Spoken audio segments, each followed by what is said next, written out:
Okay, welcome, welcome, welcome. Welcome to episode 5. We are How to Become a Leader in the Trump Resistance. Knowing Your Rights, Legal Basics for Activists and Organizers. This is going to be fabulous. I am so looking forward to our episode tonight. We're here to help you learn your rights before you hit the streets. This Resist Trump campaign training covers what the First Amendment protects, when permits are required, how to record police lawfully, and what to do if things go wrong. In 2 short segments, your rights to protest and dealing with police will give you the tools to protest safely, assert your rights, and hold authorities accountable. Whether you're showing up or helping others do the same, this session is essential. Okay. The Resist Trump organization, our vision is a future without Trump and his enablers in power. Our mission is lawful, nonviolent civil resistance to Trump and his enablers. Our values are collaboration, integrity, nonpartisanship, and professionalism. If you did you drop those links in? I can't see my thing now. Yeah, I dropped the links to the orientation guide and a link to attending our Sunday night 6:30 p.m. orientation where you can learn more about the Resist Trump campaign. Fabulous. Thank you. Welcome. We have a couple of, well, okay, so more than just a couple of us. But Nevin, would you like to introduce yourself? Sure, I'd be happy to. Thanks, Trace. Hey, folks, my name is Nevin. I go by Nev. I'm the director of the Resist Trump campaign, and I am very, very, very pleased to be sharing tonight's content and expertise with you, and excited for a good session tonight. Thanks. Fabulous. And I'm Tracy Adams. I also work with Resist Trump, and together, I'm so excited about this episode. I can't wait. Let's get moving. So the reason we're all here is because of the First Amendment. Congress shall pass. Wait a second. I'm going to get my teeth in gear here. Congress shall make no law respecting an establishment of religion or prohibiting the free exercise thereof, or abridging the freedom of speech or of the press, or the right to the people peaceably to assemble, and to petition the government for a redress of grievances. We're utilizing 2 to 3 of the 5 freedoms in this very meeting. Lawful, nonviolent civil resistance is protected by the First Amendment.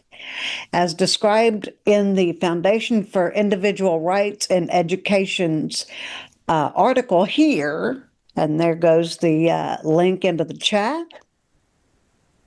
Yep. Okay.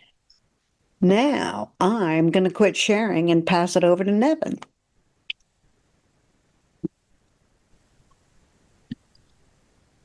Thanks, Tracy. Thank you. Let me go ahead and share my screen. So we are in a 12-episode drop-in series on how to become a leader in the Trump resistance.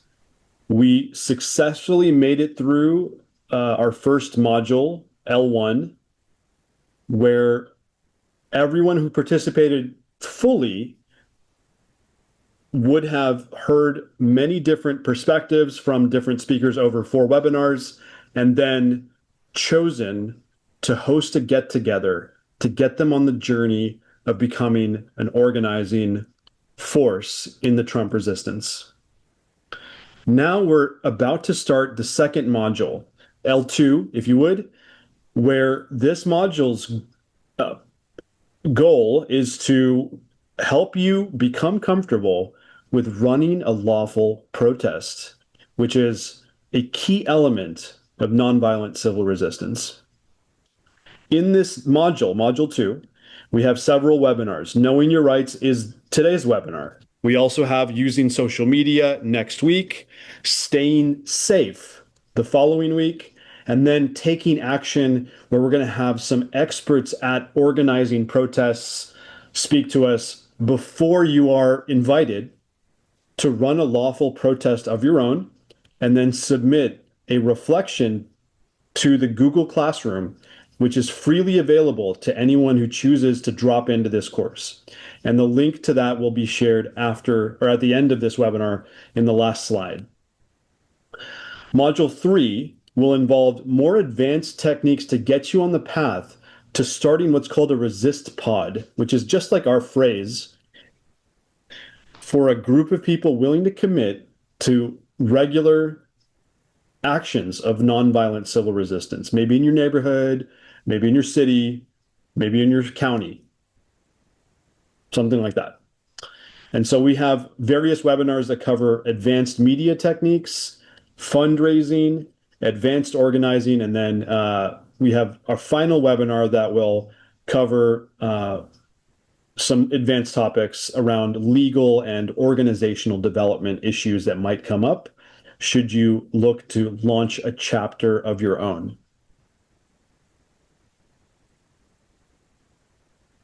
In terms of where we are very specifically, I sort of already covered this. So today we're going to be talking about what Tracy mentioned, and next week we'll be doing social media. So definitely check out next week if you want to learn how to use social media as an organizer or an activist at the local level, because we're going to have some great experts talking next week. So the plan for today is to really hand over the reins to an expert speaker who's going to be talking to you about your rights to protest. Then he will take your questions.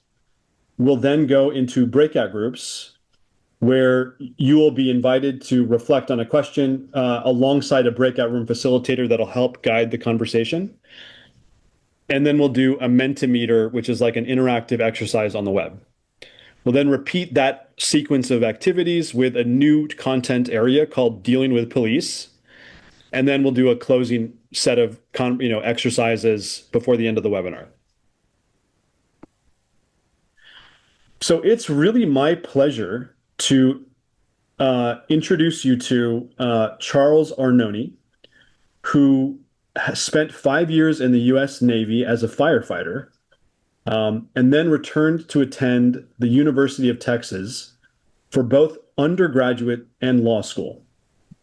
Afterwards, Charles clerked at the Court of Criminal Appeals and was a prosecutor with experience in family violence cases, violent crimes, and drug cases, and post-conviction litigation. Today, he is a full-service criminal defense attorney. Charlie, I'm going to drive the slides. It is such a pleasure to have you here. Let me know what I can do, but the floor is now yours. Absolutely. Thank you. And good evening to everybody out there. I'm honored to be able to come here and talk to you about your rights to protest and about what to do if something happens and you have to deal with the police at a protest, because you will have to deal with the police at a protest. That is just a fact.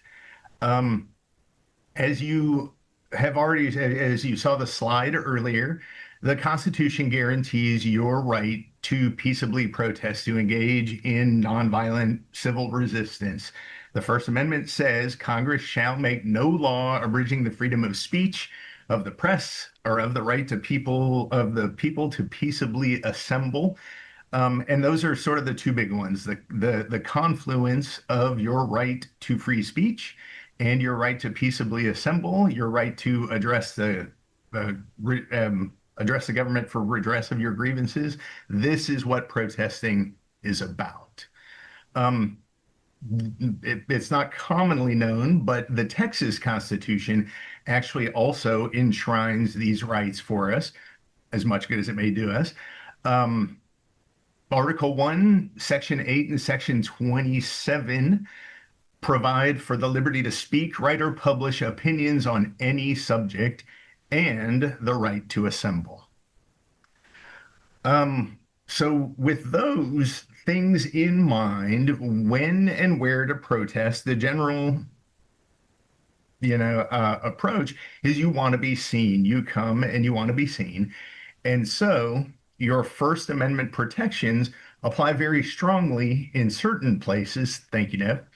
Um, Wherever you may want to protest, and we're going to talk about this a little bit more later, but the rules are about to change for protesting on university grounds. Okay. The first distinction that we make when we talk about this is public versus private property. Can you protest on private property? Absolutely, you can protest on private property, but only with permission of the owner, which is why most protests take place on public property.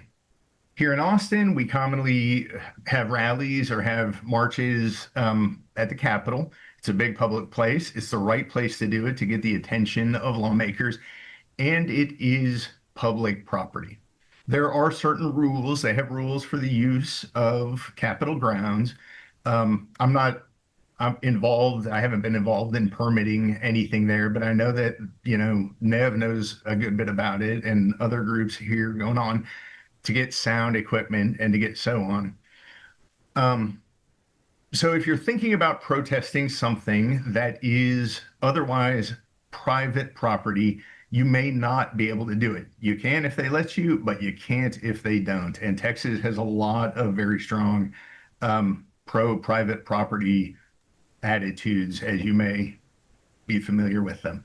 Charlie, just want to let you know, Mhm. several people in this webinar are coming from outside of Texas, just Oh, okay, great. all Okay, over the great. country. So this is good to know because I'll tell you, Nev, as Nev said, I'm a defense attorney here in town.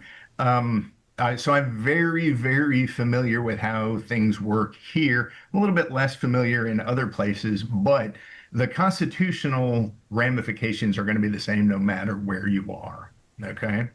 When we talk a little bit about how to deal with police, I have a lot more insight in how to deal with DPS and how to deal with the Austin Police Department than I do, obviously, with local police departments in other places.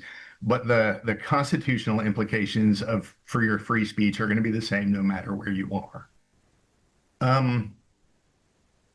So there's actually a third category of places where protests commonly happen, maybe a little bit less commonly nowadays, but and that is publicly owned property that is not public property. This is going to include things like military bases and so on. These are places that are owned by the government that are technically public property, but are not commonly open to the public. The insides of courthouses are not commonly, have greater restrictions. Military bases have greater restrictions. If you are planning doing something in a place like that, I recommend, and I make myself available here for people. I've done a couple interesting sort of pre-briefs, if you want to think of it that way, of preparing for that kind of thing. If you're going to do something like that, that is beyond the scope of what we're talking about here today. Today is about generally how to deal with police and how to protest on public property that is generally open to the public. Okay. And so next slide. Where can you protest? Streets, sidewalks, parks, places that are public property that are open to the public are generally protected for free speech, pardon me, for constitutionally protected speech. These are the places you can do it. In Texas, there are some places that are specifically not open to that. Public spaces outside of funerals are protected in Texas by law. Likewise, pipeline and critical infrastructure is not a typical protest like we're really here to address today. If you're going to do something like that, you'll want to get information specifically about doing that at those locations. When permits are required. Okay, so the permits can be required as long as in almost any public location, as long as they are regulating the method of speech, meaning they can regulate the volume that you are allowed to have sound equipment, whether or not you're allowed to have sound equipment. They can regulate on the Capitol grounds here in Texas. They will not let you in with a sign stick that is more than 12 inches long. What they're not allowed to do is regulate based on the content of your speech. Okay. Political speech is protected by the First Amendment. But again, that doesn't prevent them from regulating the manner in which you do things. Okay. Here in Austin, frequently we'll have a rally at the Capitol building, which, permits are obtained and so on. And then afterwards, people will go out the south end of things and go out into the street and into the sidewalk. Okay. And when you're doing that, then you're still in a public place. But the government is allowed to control the amount, for example, of traffic that you can block, whether you have to be on the sidewalk, whether you can be on the street, and how they do that sort of thing. Okay. Interestingly, in Texas, if you are blocking the sidewalk but engaging in political protest, or if you're blocking the street but engaging in political protest, they are required to give you a warning and give you time to move before they can charge you with an offense of obstructing the highway or passageway. In other states, I don't know what their laws are there, but the important part is that the activity itself, as long as you are engaging in it peacefully, as long as you are engaging in it non-violently, it is protected. It is your right under the United States Constitution. And I would be shocked, I'll be honest, if it weren't also protected under your state constitution as well. Okay. Now, very important point here up on the screen, the third point there, counter protests are equally protected, which means that if someone who holds very different political views from you shows up, they are allowed to protest as well. Now, but they are bound by the same rules that you are bound by. Okay. That said, we have here at the last rally and at the past couple of rallies, we have some safety monitors who go around whose job is to de-escalate situations where people might come in and try to antagonize. For the purposes of this training, for the purposes of knowing your rights are their rights too. Okay, and as long as they are following the rules and engaging in constitutionally protected speech, then they're just as covered as you are. All right, next slide. So recording and documentation, generally speaking, you can record anything that happens in public, anywhere, no matter where you are, okay? In Texas, you can also record things that are not public as long as you are a party to what's going on.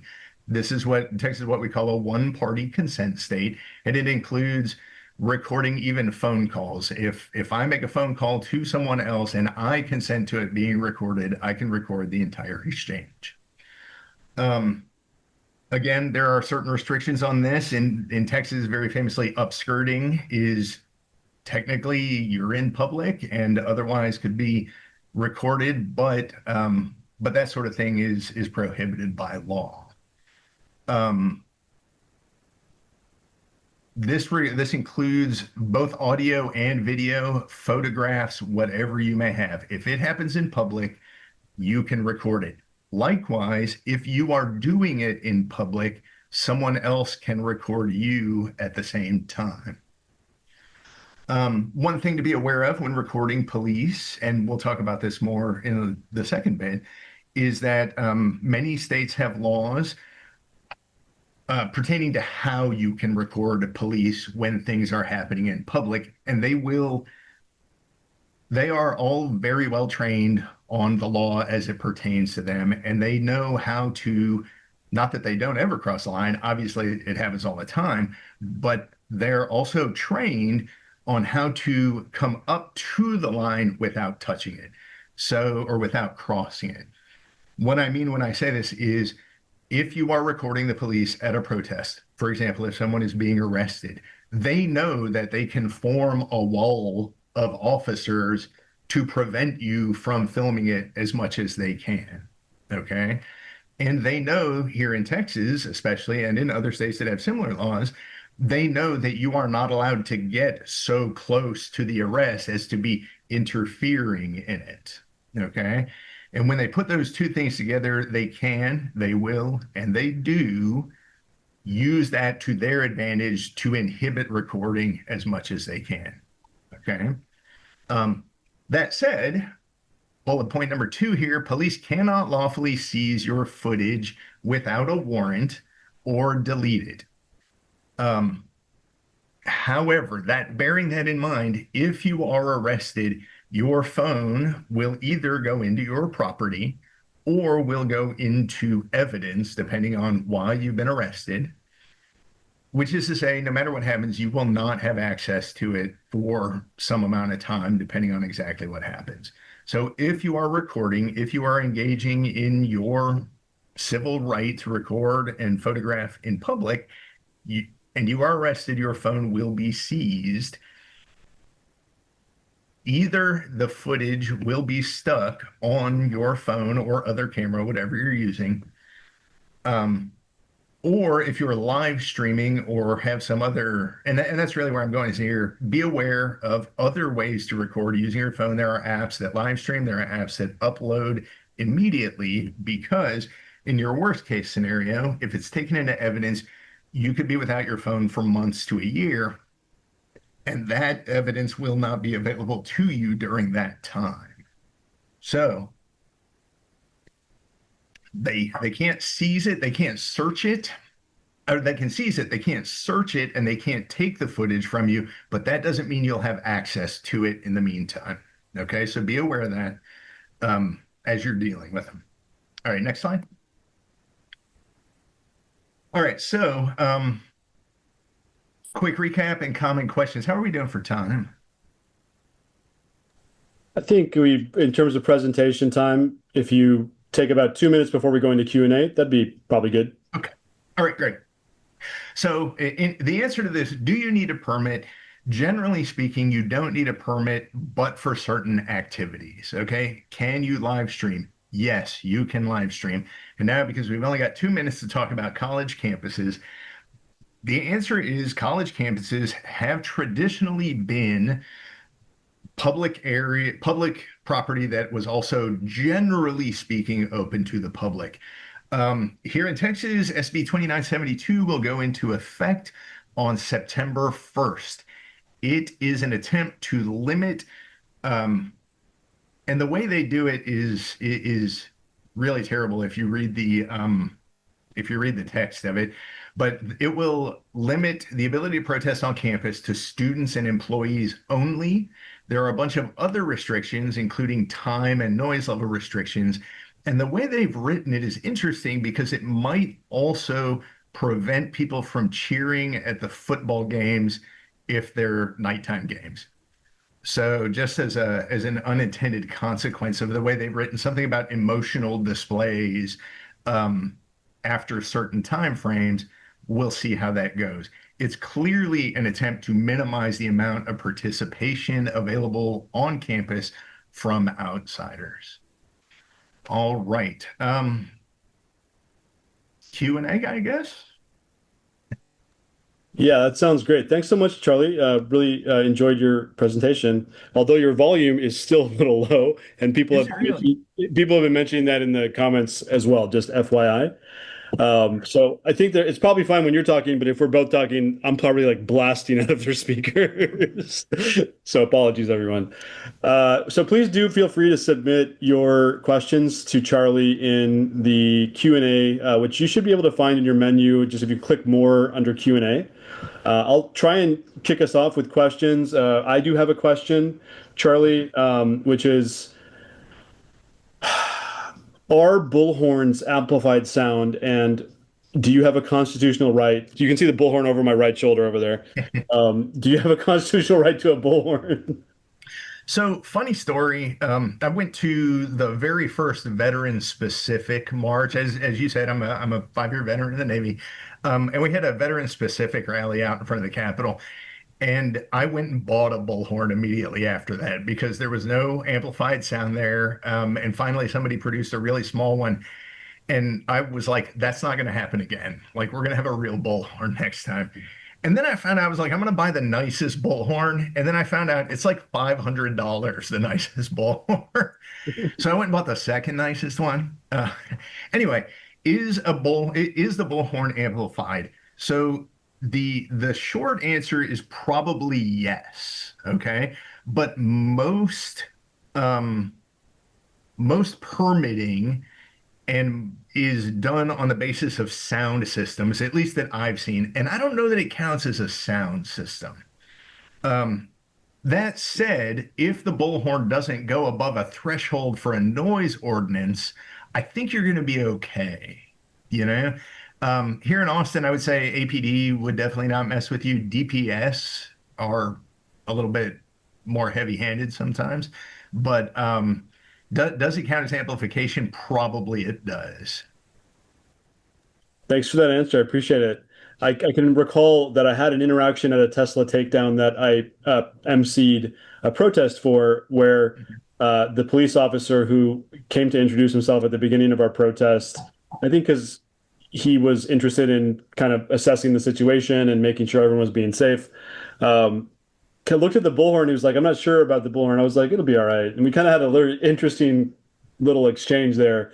And I ended up using it, and there was no problem. But I think there may be an implicit authority in some cases for police officers to ask you to keep it down or something. Is that would you Yeah. say that's is that accurate?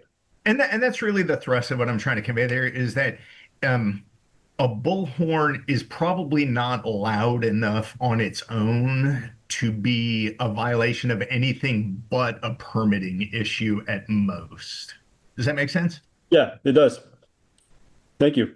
All right, so the questions are coming on in. So from Sherry, can they now take away federal funding if you, as a college student, protest? So, um, unfortunately, the answer to this is you're going to have to watch the news the same as I am. This is a tactic that's being tried. It's not one that I'm following that closely, but it is one that will be contested in the courts for sure. Fair. Thank you. This one from Brittany, who's one of our stellar campaign volunteers and is looking to get things rolling in Bakersfield with or Kern County with a potential pod there. How can I find a law for lawful protest in California? So, generally speaking, all states have their laws published on websites publicly. What I would recommend doing is looking for the ACLU for your state, and if there's a local ACLU branch, they will make it very easy for you to find the laws. Likewise, for municipal level laws, you may just have to call. Bakersfield's pretty big.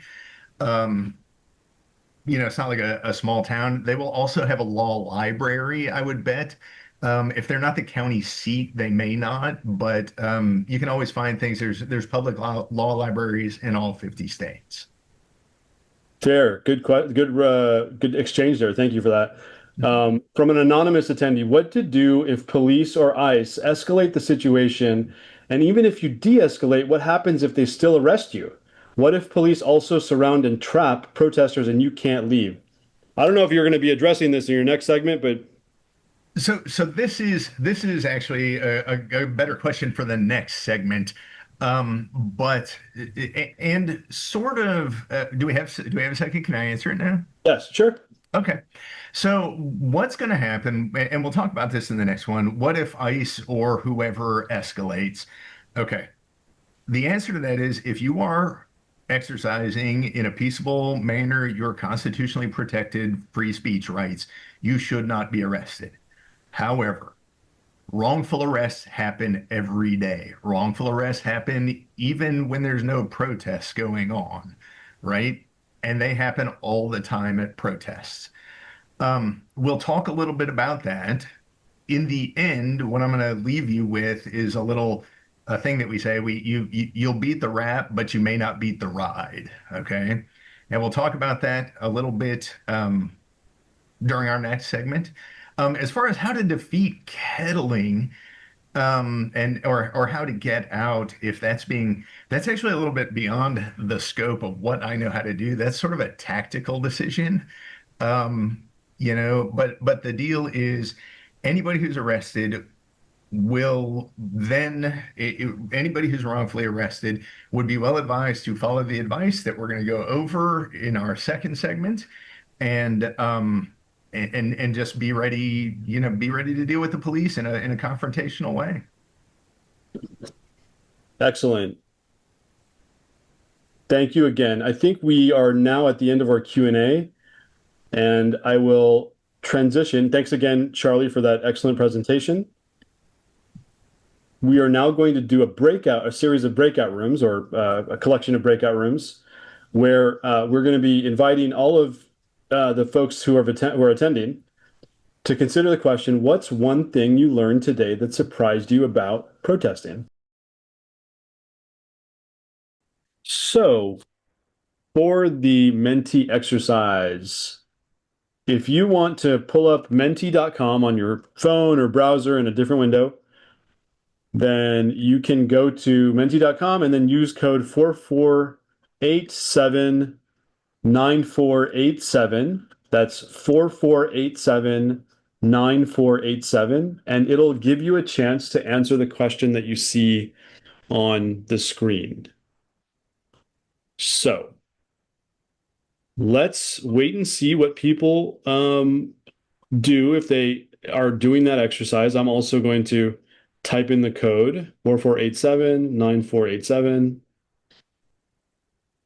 What's one thing you learned today that surprised you about protesting? So try to keep it like a short phrase or something like that, because we don't necessarily know if anyone's typing anything, and we're not really sure if we should keep this up online. But I do hope people are trying. One person says it's okay to protest or it's needed to protest, which is, I think, accurate.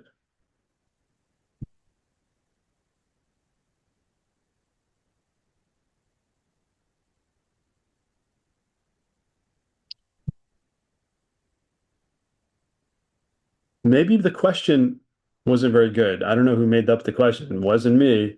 Just kidding. Not getting a permit for protesting. So yeah, you don't always need a protest for protesting. If you're protesting on the sidewalk or in other public spaces, as Charlie suggested.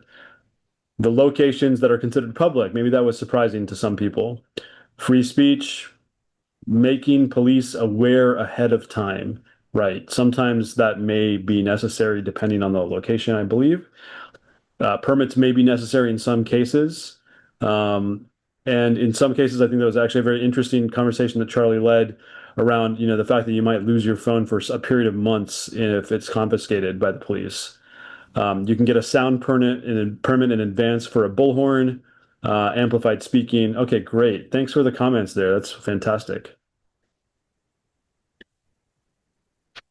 Charlie, if you are back there, I think we're going to get ready for the next presentation. If you want to come on up. Oh, Charlie's no longer backstage. Let's see if he made it somewhere else. Okay, I do not see Charlie. So let me text Charlie to see what's going on there. Sorry, folks. Just give us a minute. I'm sure he'll be back shortly. There he is. He's backstage now. Charlie, if you can hear me backstage, we would love to see you up front.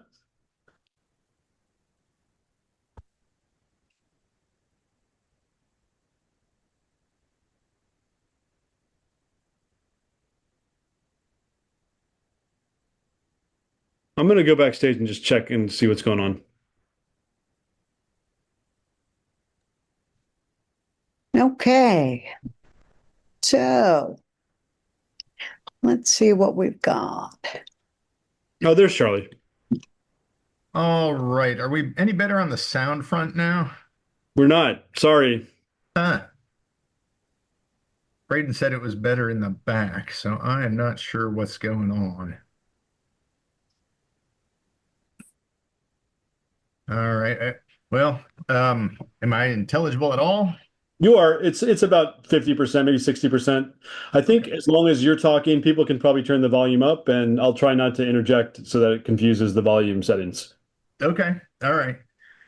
So, we are going to next up, we're talking about dealing with police. Okay. So, what to know, knowing your rights if things go wrong. And this goes back to what I was saying earlier about wrongful arrests. People are wrongfully arrested all the time. Okay. Um, and so if we can go to the next slide, when you're dealing with the police, whether you are in a group or individually or whatever, you may interact with them if you choose to. Okay. You don't have to. You only have to if you are being detained or arrested. Okay. And the courts have, there's lots of cases from the Supreme Court going back talking about they talk about levels of detention and so on. But the thing I want you to know is if you are being detained or if you are being arrested, you will not be able to tell it from the inside, whether it's a brief detention, whether it's a full-on arrest, whatever it may be, you are just going to be told that you cannot go. And so if stopped, you ask, can I go? Am I free to go? Am I being detained? The exact words that you use are not super important in this context. Okay. What is important is that if you are not being allowed to leave freely, then you are being at least detained, and you need to know your rights if that happens, and you need to know how to behave. Okay. So if you are being kept from leaving by being told that you cannot leave, or just in fact you cannot leave, you need to act as if you're under arrest. All right. Because you can't tell the difference. You can't tell the difference.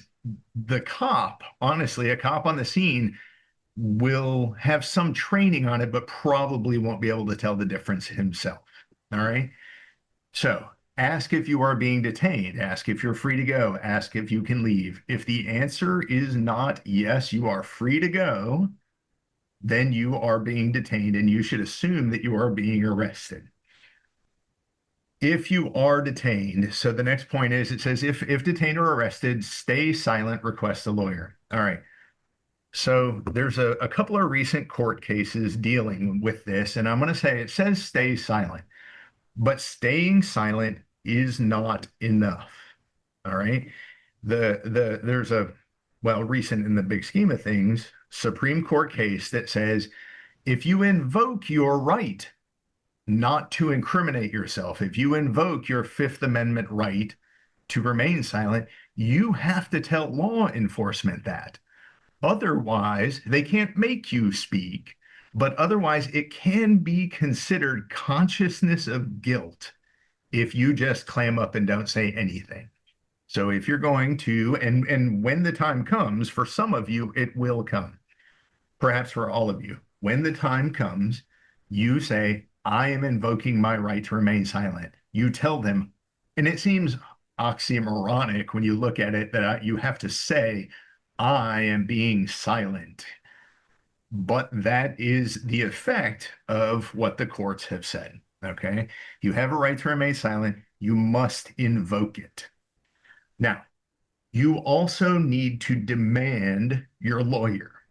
All right.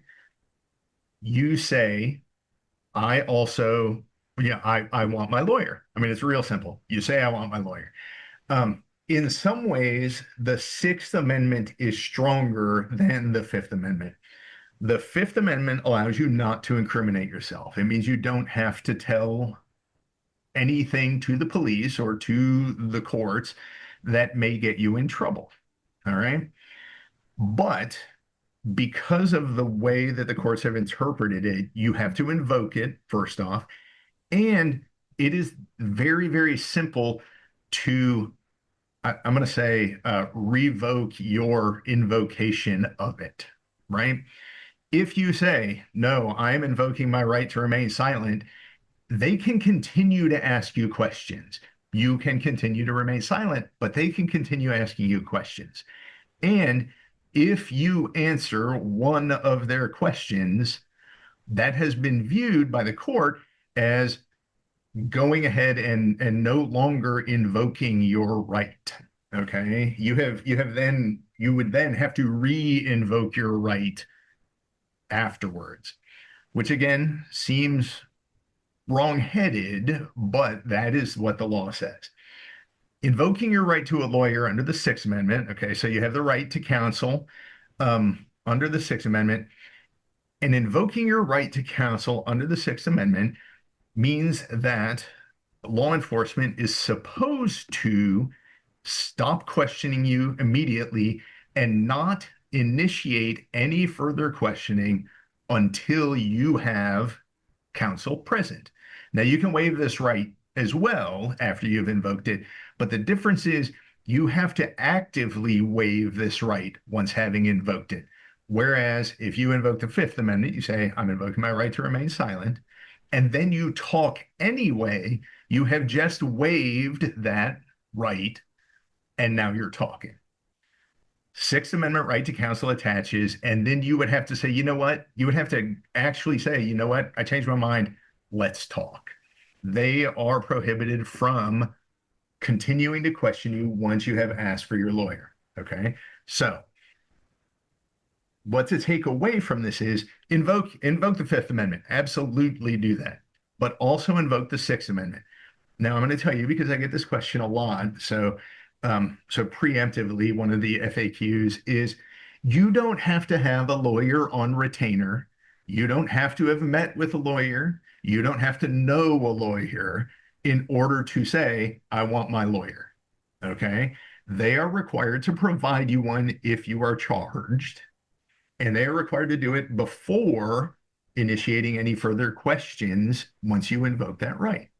So don't worry about having a lawyer when you say, I want my lawyer. Okay. Those words, you just say, I'm not going to answer any questions without my lawyer present.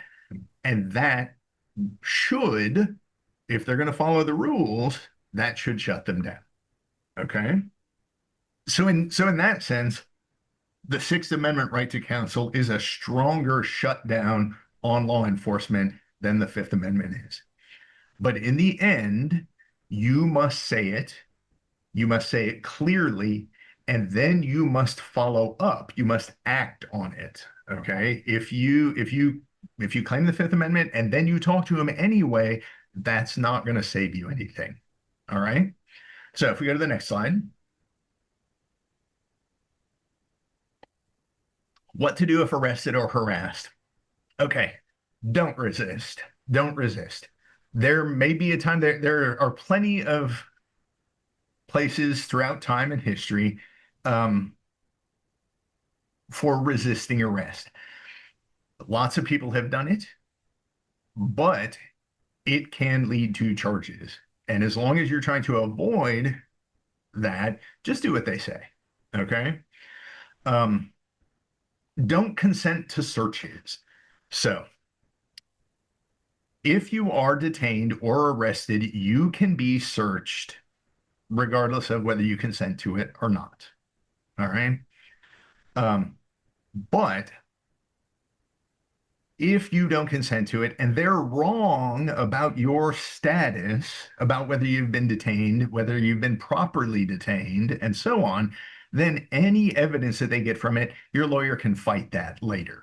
All right. But if you consent to it, it doesn't matter if they pulled you over wrongfully. If you then tell them, yeah, you can look at my car, they can look in your car. You just agreed to it. Okay. Don't agree to it. Don't agree to it. Demand a lawyer. That's your Sixth Amendment right there. Okay. And that is the one that should prevent them from questioning you further. Right.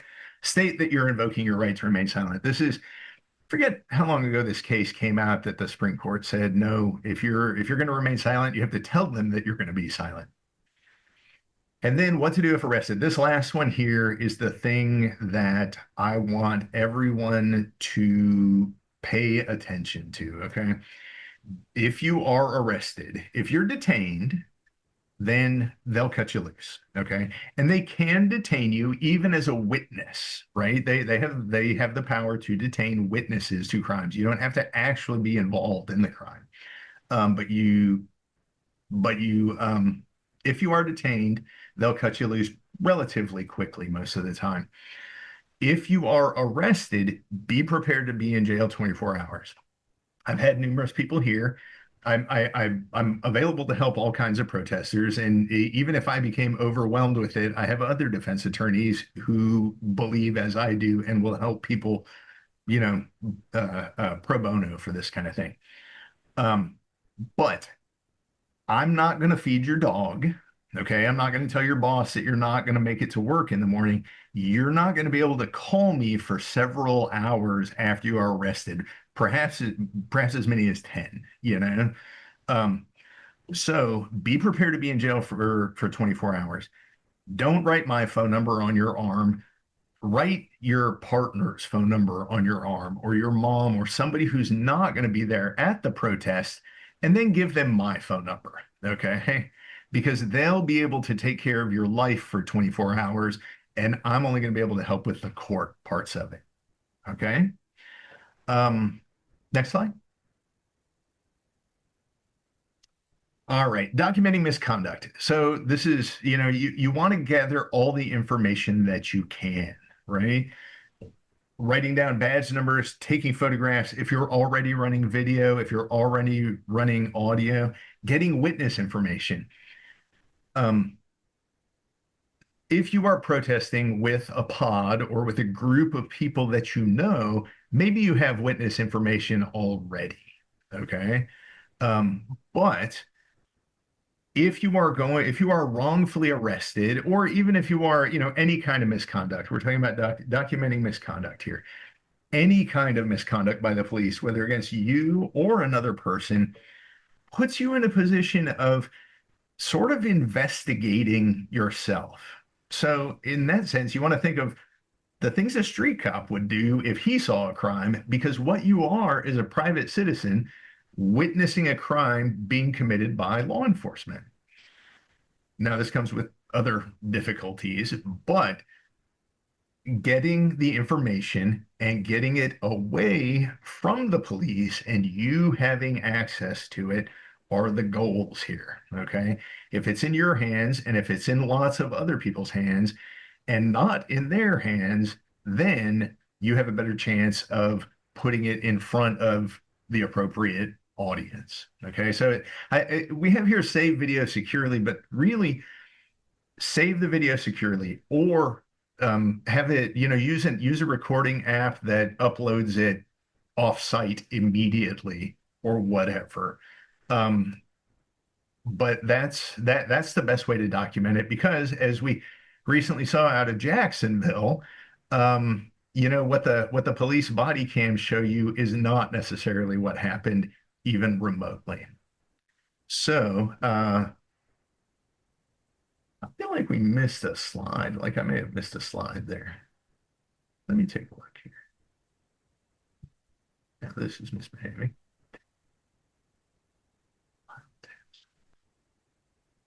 Aha, final tips.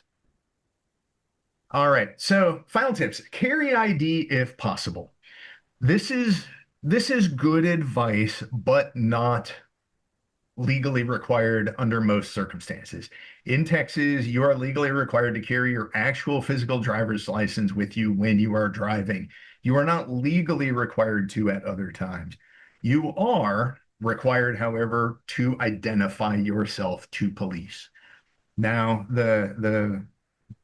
this is a nationwide requirement, and in Texas, we have special laws dealing with it. Okay. If you are arrested in Texas, you must give them your true name, address, and date of birth. Also, if you're driving and you get pulled over, you must give them your true name, address, and date of birth. Um, giving, refusing to give the information or giving false information it does constitute a crime in the state. Okay. Um, if you are detained, then you don't have to give them your information. But if you give them false information, it is an offense in this state. Okay. And that includes being detained as a witness. And I say this because I know there was a question earlier about being kettled, and about being there.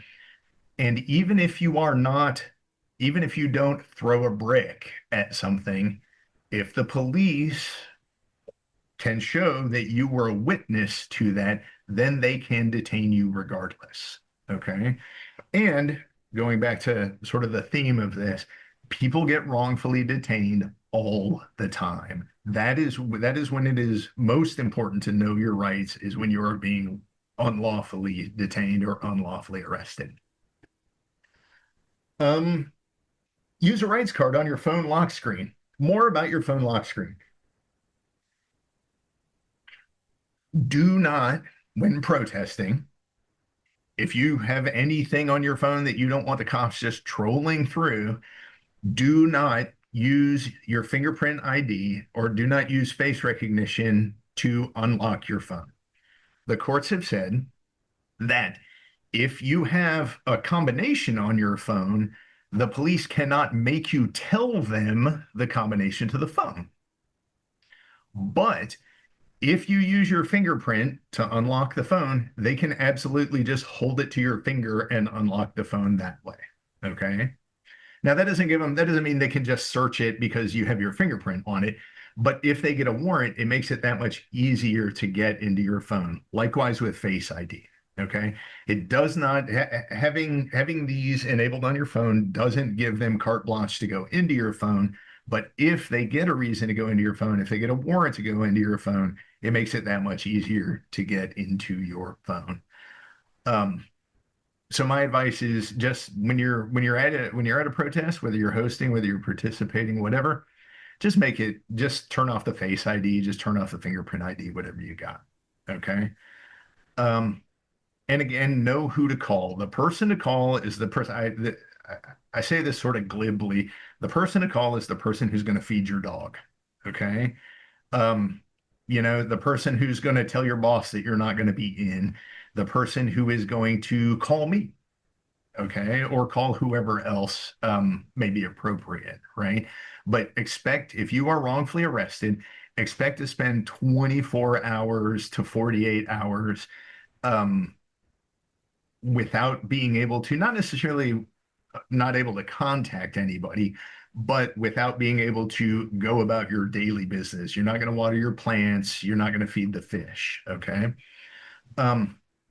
One thing to be aware of for that, and specifically, I know a great deal about how it works here in Austin. I don't know so much about other places, but you will be given a phone call when you're arrested. Usually around here, they give you a couple, and if somebody doesn't answer, they'll let you keep trying.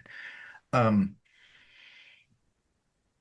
it'll be a free phone call and it will be 5 minutes long. Okay. So if you are in a place where you expect you might be wrongfully arrested, have someone who already knows you're going to be out there, someone who, for whatever reason, isn't participating, and just have a plan. It's easier to have a plan in advance and then execute it by making a phone call if you're wrongfully arrested than it is to come up with all the things that you're going to need to do tomorrow that you're missing out on because you were wrongfully arrested. Um, Beyond that, here in Travis County, and it is the case in all of Texas and in most other places, you can actually call your lawyer for free from the jail unlimited times, and the phone calls are 20 minutes long here versus 5 minutes there. Okay. So don't waste your free phone call calling a lawyer. You can call the lawyer for free anyway. All of the lawyers who regularly practice here have the opportunity to put their name, and this is the case. And I know this because there's two companies that handle jail phone calls for most of the United States, and they've both been sued over this. But I register my business phone number with them, and then they don't record my phone calls. And I get other privileges, sort of, that if you call your mom and say, Mom, I was arrested, they are 100% recording that phone call every single time. Here in Travis County, there's a big warning that nobody listens to that says you're being recorded, but you are being recorded. So, I'm not saying you need to have a code word or anything like that, but don't talk about the facts of your arrest on the phone. Don't talk about those kind of things on the phone unless and until you're talking with a lawyer. Do not talk with your friends and family about it. 100% they are recording you. All right, Q&A. Are you able to read the questions in the Q&A, Charlie? I am. Okay, Yes. maybe you could read them and respond to them. Thank you.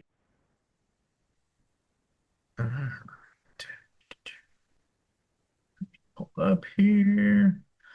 All right, so we have from Sherry Clark. So they can use something as simple as, do you want water or food, to force you to have to re-invoke your right to remain silent.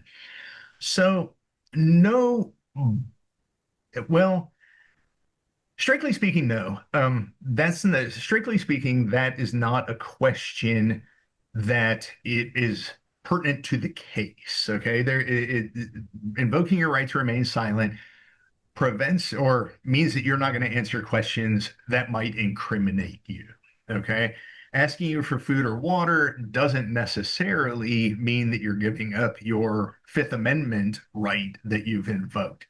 That said, it is a very, very common thing for them to do if you're being questioned and you invoke your rights, for them to come, leave you alone for a few minutes, come back and say, hey, you want some water? And use that as an opening gambit to get you to say something to them. So, it's a good question. And the answer is, generally speaking, no, as long as they don't ask you anything else about the case, if you will, then you don't have to re-invoke. But they will use that as an opening gambit to get you to talk about the case without them asking. Okay. They say things like, well, and it's a statement, it's not a question. Well, I just want to give you the chance to tell me your side of things, right? And they know where the lines are. And like I said earlier, they know how to get up to and touching without crossing over the line. So that's what I want you to be wary of. Next up, from an anonymous attendee, forgive me. One thing that is concerning that I have been reading about is the increase in civil charges against people, since immigration is a civil related matter. What I've heard is civil does not guarantee the right to a lawyer. Could you comment on this, and also any other differences in law under civil versus criminal when it comes to protesting or civil disobedience? So this is a challenging question to answer, partly because it varies by state to state, okay? Just as an example of what I mean when I say this, in many states, in fact, I think in most states, a speeding ticket is what they call a civil infraction, which means that you pay the fine and maybe you stand in front of some sort of civil judge when responding to it. In Texas, however, even a speeding ticket is a Class C misdemeanor, which is a crime, which implicates all of your constitutional criminal right laws. In the state of Texas, you can have a jury trial for whether or not you ran a stop sign. Okay. And so it's difficult to answer for nationwide. As far as the federal laws are concerned, it's my belief that, well, like I said a moment ago, they are experts. They are trained. The FBI has whole teams of lawyers. I'm sure ICE has teams of lawyers helping their agents learn how to push on the boundaries of everything that the courts say that they don't like. Okay. And the situation that we're in today is in such a state of flux that it it's difficult to say. And particularly with immigration issues, it's impossible to know in advance because ICE just doesn't seem to want to play by the rules, period. Um, and so that I realize this is kind of a non-answer here, but between the differences in state laws and specifically the immigration's unwillingness to play by the rules, it's hard to know if they grab you and you invoke your criminal rights and they tell you you don't have those rights for whatever reason. All I can say is keep clamoring to enforce your rights and keep backing up everything you say. When you say, I will not talk, do not talk. Um, so sorry, I hate to say it, but under these circumstances, that's the best I can do right now. Probably have Uh, time for one more question. One more question. Okay. Are bail related laws usually set locally or federal? It depends on the charges. So the answer is it depends on the charges. Federal is going to be set by a federal judge. Everything else is probably going to be set by a magistrate of whatever the local authority that arrests you is, which means if you get arrested in Travis County, it's going to be a Travis County judge who does it. If you get arrested by the feds, you're going to go in front of a federal magistrate. Should you take, and I'm going to answer this last one if it's okay, because it's pretty quick. Should you take medicine with you in case you are arrested? They will take it from you. Okay. It will go into your property. They will not let you bring it into the jail, even if it's a necessary daily prescription. What you can do during intake is tell them that you have that. And they're here in Travis County anyway, they're pretty good about getting it to you. All right. Thanks so much, Charlie. Really appreciate that presentation on the second portion of knowing your rights and your cycling through the questions that came in. We're now going to go into breakout rooms where folks will be invited to consider what are some ways a protest team can prepare in advance to handle police interactions safely and legally. And pull up another Menti question. What are some ways a protest team can prepare in advance to handle police interactions safely and legally? This is inviting you to consider maybe what you said or what you heard and to do so in Menti. So let's go back to Menti. And if you are willing to pull out your phone or open a new browser window and go to menti.com and use the code that you see on the screen, if it's in your phone, it may be um, the same browser window you're using earlier. And the question is, what are some ways a protest team can prepare in advance to handle police interactions safely and legally? Someone has already entered a response. Create a safety plan. That sounds like a great plan. Get a buddy. Keep police informed. And Charlie, I'm going to ask you actually to comment on what you see coming in. Phone tree, check-in time, post-protest, get to know your local police. Any comments, Charlie, that you would like to offer?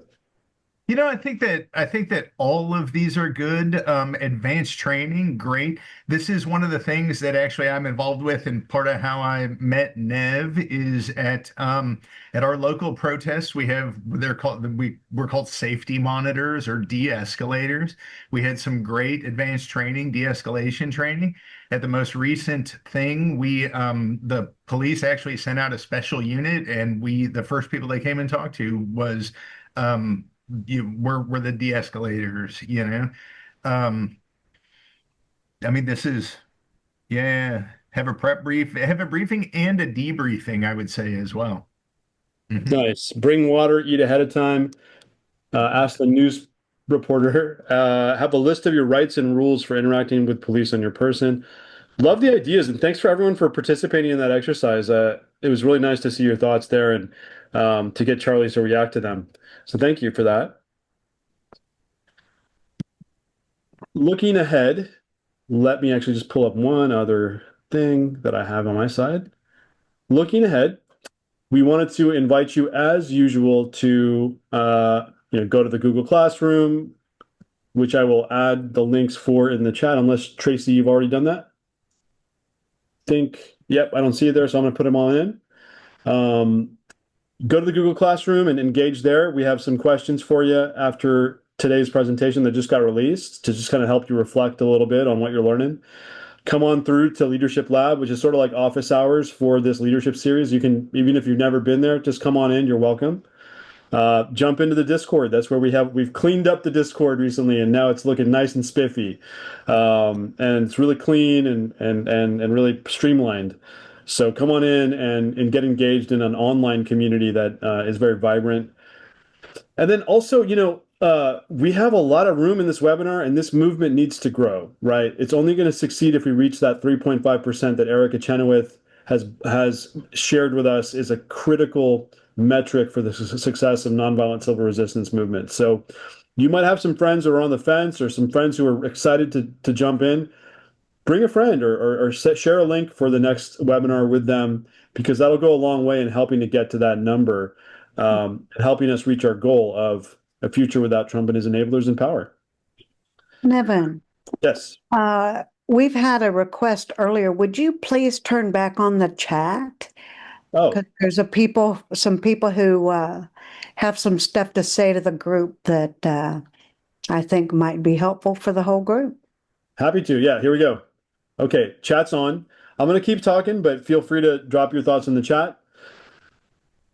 As far as the next episode goes, it'll be using social media, attracting and mobilizing supporters. And we've got one lead speaker, Sophia Mirto, who's the president of Hands Off Central Texas.